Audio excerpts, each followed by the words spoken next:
Hello and welcome to my series Morgan's Micro Masterclasses. I'm Morgan Bailey, Morgan with an E.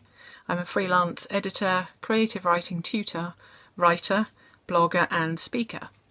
These videos by their very definition will be short, about 2 to 3 minutes long, and will cover a variety of topics from editing, writing and so on.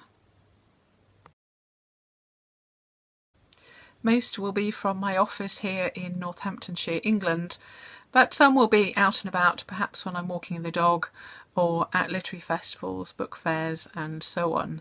So I hope you enjoy them.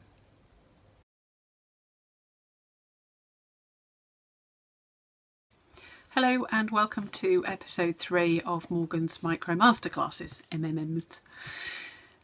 In the first couple of sessions I talked about showing, not telling and points of view. So today is an even quicker topic of tenses. I think most of us are okay with our tenses, and most books are written in the third person, that's he or she, obviously with a name, and in past tense, so something that happened previously to today.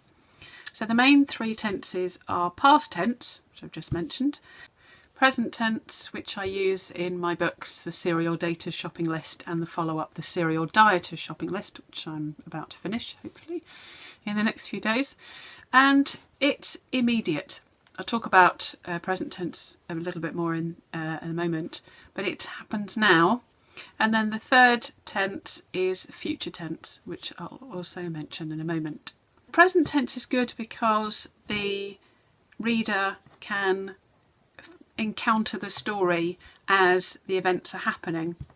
So it's an interesting tense to use, but not as popular as something happened. And then the third tense is the future tense, so what characters are going to be doing.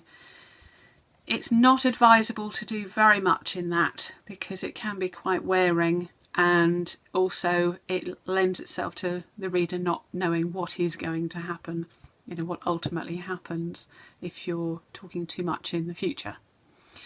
And so the main tense is past tense, he went, she went, and when you're writing past tense, if you want to go back further, so something they had done, which is past perfect, then create a new section. And I've talked in episode 2, points of view, about sections.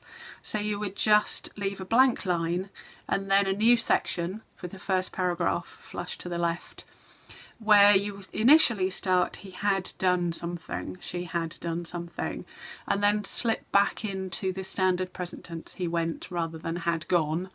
And then, so continue that section in the simple past, he went, she went, they shopped, that kind of thing. And then when you want to revert back to the simple past, so the character was talking, or the narrator was talking about something that happened previously, but now wants to return to the effectively present time, or present past time, then you leave another blank line and create, and then so there's an indication to the reader that we're back now. You would also do the same if there's a gap in time. So regardless of the tense you're writing in, you would, if there's a gap, say even if it's half an hour or a week, leave a blank line, start a new section, and that's an indication to the reader that time has passed. And also if you're changing point of view, I talked about points of view last time, so if you're changing from one main character to another, you would leave a blank line, start a new section with the first paragraph flush to the left and then subsequent paragraphs indented. Now if you're using something like Word, it naturally keeps everything to the left hand side, and no agent is going to reject you if you have all your paragraphs flush to the left. But if you format your document correctly, and you can email me, contact details are at the end for an example, but really open any traditional book and you'll see that each chapter starts with the first paragraph flush to the left and then subsequent paragraphs indented until there is a reason for a gap.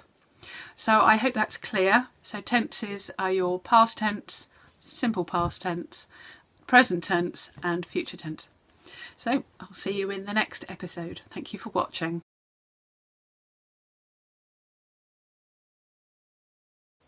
If there is anything you would like me to cover in these videos, then do drop me a line at morgan@morganbailey.com. That's the email, and it's MORGEN, so it's morgan@morganbailey.com. And my website has a wealth of information on it, and that is www.morganbailey.wordpress.com, or you can try morganbailey.com and that will move on to my blog.